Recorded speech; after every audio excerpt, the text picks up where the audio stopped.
তোমরা সবাই কেমন আছো? আর আজকে একটা নতুন দিন, তাই ভাবলাম নতুন কোনো ড্রয়িং দিয়ে আজকের দিনটা শুরু করি। এবং আমার কাছে জেসো তো আগে থেকেই ছিল, সাথে এই নিউ ক্যানভাসটাও ছিল। উম, আর টাইটেল দেখে তো তোমরা বুঝতেই পারছো আমি কি ড্র করতে যাচ্ছি আজকে। তাই ভাবলাম এই ক্যানভাসটাকে কাজে লাগানো যাক। কারণ মোটামুটি তোমার অনেকদিন যদি তুমি তোমার ক্যানভাসগুলো বাসায় রেখে দাও, তাহলে তোমার ক্যানভাসের যে পেপারটা আছে ওটা নষ্ট হয়ে যায়। তাই ভাবলাম নষ্ট কেন করব? তাই নতুন কিছু ট্রাই করি আজকে আমার এই সুন্দর মিনি 6x6 এর এই ক্যানভাসটাতে। আর তোমরা যারা আমার ভিডিও আগে থেকে দেখে আসছো, তো তোমরা অবশ্যই জানো যে তুমি যদি ক্যানভাস পেইন্টিং করো, অবশ্যই তোমাকে আগে জেসো ইউজ করে নিতে হবে। তোমার এই যে তোমার ক্যানভাসের যে পেপার বা তুমি যে ক্লোথটা বলো, সেটাকে আসলে প্রিপেয়ার করার জন্য, একটু থিকনেস বাড়ানোর জন্য তোমার হচ্ছে এই জেসোটা ইউজ করা হয়। তো আমি সবসময় জেসোটা প্রেফার করি। অনেক সময় দেখা গেল জেসো শেষ হয়ে গেলে হোয়াইট কালারটা আগে দিয়ে নিই, তারপর উপর থেকে হালকা করে ড্র করে নিই। সো আর আজকে ভাবলাম যে নর্মালি না আঁকি। সো আমার এই যে স্ট্যান্ডটা আছে, সো এই স্ট্যান্ডের মধ্যে হচ্ছে আজকে আমি ক্যানভাসটা রেখে ড্রয়িংটা কমপ্লিট করব। সাথে সাথে আমি খুবই একদম লাইট করে হচ্ছে তোমার আউটলাইনটা করে নিয়েছি। আর কালার প্যালেটটার অবস্থা তো দেখছো কি অবস্থা। আর সাথে তোমরা আরো জানো যে আমি অ্যাক্রিলিক কালারই বেশি ইউজ করি, মন্টমার্টের। তো এটাই আজকেও ইউজ করব আমি। তাছাড়া আমি কিছুদিন আগে তোমার কিছু আর্ট সাপ্লাইজ কিনেছিলাম, তাদের মধ্যে তোমার এই ব্রাশগুলো ছিল। সো যদি বলি, আমি তো কাজ করেছি এই ব্রাশগুলো নিয়ে অলরেডি দুটো কাজ, তো আমি বলবো ব্রাশের কোয়ালিটি অনুযায়ী কাজ ভালো এসছে, আমি তো স্যাটিসফাইড। ড্রয়িং করার সময় যদি আমি কোনো সিনারি বা এমন টাইপের কিছু ড্র করে থাকি, তাহলে সবসময় তোমার ব্যাকগ্রাউন্ড থেকে আমি কাজ স্টার্ট করি। তো এটার ক্ষেত্রে আমি ব্যতিক্রম কিছু করিনি, ব্যাকগ্রাউন্ডটার সাথে করছিলাম আর একটু একটু টাইমে রেস্টও নিচ্ছিলাম। আর এখন অবধি ব্যাকগ্রাউন্ডটা আমি মোটামুটি ডান করে নিয়েছি।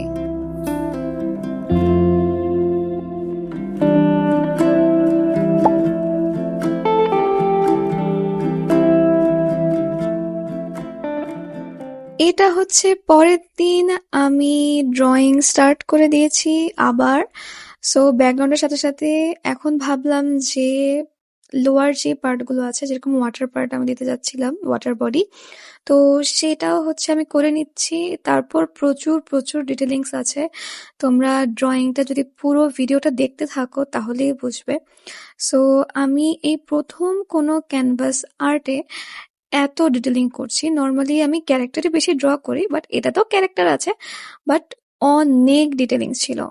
সত্যি কথা বলতে কি, আমি মাঝে মধ্যেই ড্রয়িং করতে করতে খুবই কনফিউজড হয়ে যাই যে আসলে কোথা থেকে শুরু করা বেটার হবে। আমি জানি কোথা থেকে স্টার্ট করতে হয়, আমার কিছু সংখ্যক আইডিয়া আছে, বাট তারপরও ভাবছিলাম যে ওকে ব্যাকগ্রাউন্ড করব, ক্যারেক্টার করব, তারপর বাকি পার্টগুলো করব, কিন্তু আমি দেখছিলাম যে শেষই হচ্ছিল না। বাট তার আগে আমি তোমাদেরকে দেখাবো আমার এখন রিসেন্টলি আমি যে স্কেচ বুকটা ইউজ করছি আমার আর্কিটেকচারাল ড্রয়িং এর জন্য। ভাবলাম তোমাদের সাথে আজকে শেয়ার করি, কেননা আমি তোমার ফোক আর্টের সাথে সাথে আর্কিটেকচারাল স্কেচ বা ধরো তোমার লাইফ স্কেচ বা হচ্ছে তোমার ল্যান্ডস্কেপ স্কেচ, এইগুলো করতে আমার প্রচন্ড ভালো লাগে, কারণ অনেক গ্রিনারি থাকে। আর যেহেতু আমার ব্যাচেলর আর্কিটেকচারে ছিল, তো সেই সময় থেকে আমার ল্যান্ডস্কেপের প্রতি একটা আলাদা রকমের টান কাজ করে যে আমি আরো করতে পারি, এটা নিয়ে আরো কাজ করতে পারি ইন ফিউচারে। বাট তারপর দেখা যায় যে একসাথে এত কিছু অনেক সময় হয়ে ওঠে না। টাইম বের করে আমি আসলে মাঝে মধ্যে করে ফেলি ড্রয়িং গুলো, আর আমার খুবই ভালো লাগে। আর রিসেন্টলি আমি তোমার ইঙ্ক ইউজ করেছি, যেটা তোমরা দেখতে পাচ্ছ এখন, স্কেচ মানে জাস্ট কালি। সো এই কালিগুলো দিয়ে হচ্ছে তোমার ড্রয়িং গুলো এতটা স্মুথ আসে। সো আমি জানতামই না, যেহেতু আমি নিউ ট্রাই করেছি, ভাবলাম তোমাদের সাথে আজকে শেয়ার করি। আর তোমরা আমাকে বলবে এটা তোমাদের কেমন লাগলো আজকে আমার এই স্কেচগুলো দেখতে। তো চলো এখন আবার এই স্কেচটা শুরু করা যাক।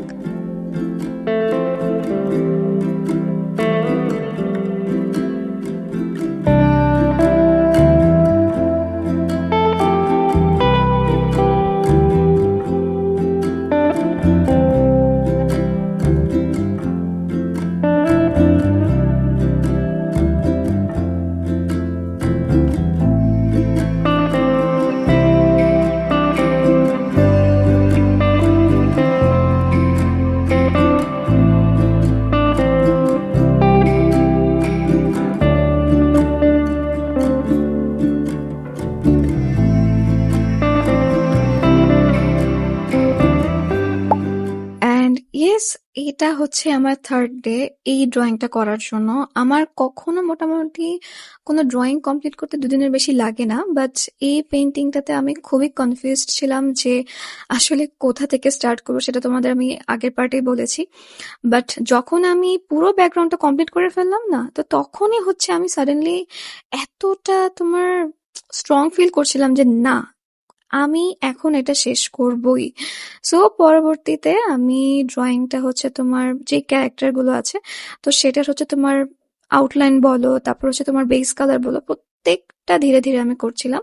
আর আমি বুঝতে পারছিলাম যে ড্রয়িংটা আমি নেক্সট স্টেপে কিভাবে কিভাবে আগাবো। যখনই আমার এই ক্যারেক্টারটা শেষ হয়ে গেল না, তখনই আমি খুবই কনফিডেন্স পাচ্ছিলাম যে এটা তো এখন শেষ হবে। আর সাথে দেখো এই একতারাটা না আমার কাছেও একটা আছে, আমি অনেকদিন আগে কিনে রেখেছিলাম। এবং এটা কিন্তু একটা ইন্সপিরেশন থেকে করা আমার একটা ড্রয়িং।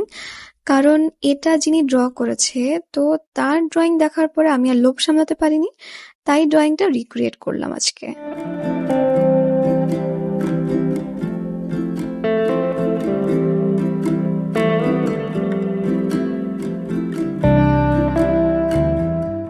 অ্যান্ড টানটানা, দেখো আমি পুরোটা কমপ্লিট করে নিয়েছি অলমোস্ট।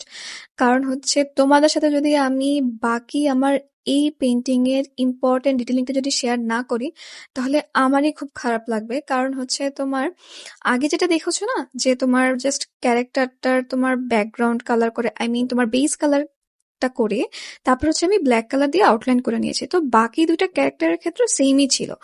তাই ভাবলাম এখন আমার এই পেন্টিং এর ব্যাকগ্রাউন্ডের যে ইম্পর্টেন্স, যে ডিটেলিংটা আসবে, সেটা হচ্ছে তোমার কাঁথা স্টিচ। তো আমি যে আর্টিস্টের কাজ দেখেছি, তো উনিও সেম ভাবেই করেছে। তাই ভাবলাম আমিও একটু সেম ওয়েতে করি, জাস্ট কালার গুলো চেঞ্জ করে দিই। কারণ আমি কখনোই কোনো পেন্টিং দেখে কপি করতে পারি না, এটা আমাকে দিয়ে কখনোই হবে না।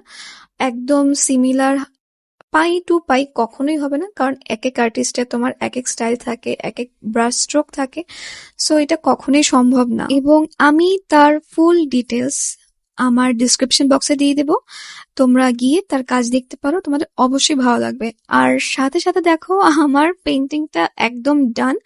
লাস্টে কি বাকি বলতো, ভার্নিশ করা বাকি, যেটা সব থেকে ইম্পর্ট্যান্ট আর আমারও একটা ফেভারিট পার্ট। এই ভার্নিশটা না করলে তোমার পেন্টিং এর যে রাফনেসটা ওটা থেকে যাবে। আর একটু গ্লস হওয়ার জন্য যেটা হয়, পেন্টিংটা হচ্ছে তোমার সিকিউর থাকে, কোনো সমস্যা হয় না, ইভেন দেখতেও প্রচন্ড ভালো লাগে। সো তোমরা যখনই কোনো পেন্টিং করবে না, সাথে সাথেই পেন্টিংটা শেষ হওয়ার পরেই ভার্নিশটা ইউজ করে নেবে। এবং এই তো আজকে আমার পেন্টিংটা ডান। আই গেস তোমাদের ভালো লেগেছে। যদি ভালো নাও লেগে থাকে তাও আমাকে জানাবে, কারণ তোমাদের কমেন্টস গুলো আমার জন্য খুব ইম্পর্ট্যান্ট। আমি নেক্সট কি কাজ করতে যাচ্ছি, তো তার জন্য তোমাকে লাইক করতে হবে, শেয়ার করতে হবে, আর সাথে সাথে সাবস্ক্রাইব করতে হবে আমার নেক্সট ভিডিও দেখার জন্য। আর টেক কেয়ার, ওকে? ও হ্যাঁ, বাই বলতে তো ভুলেই গেছি। Bye bye.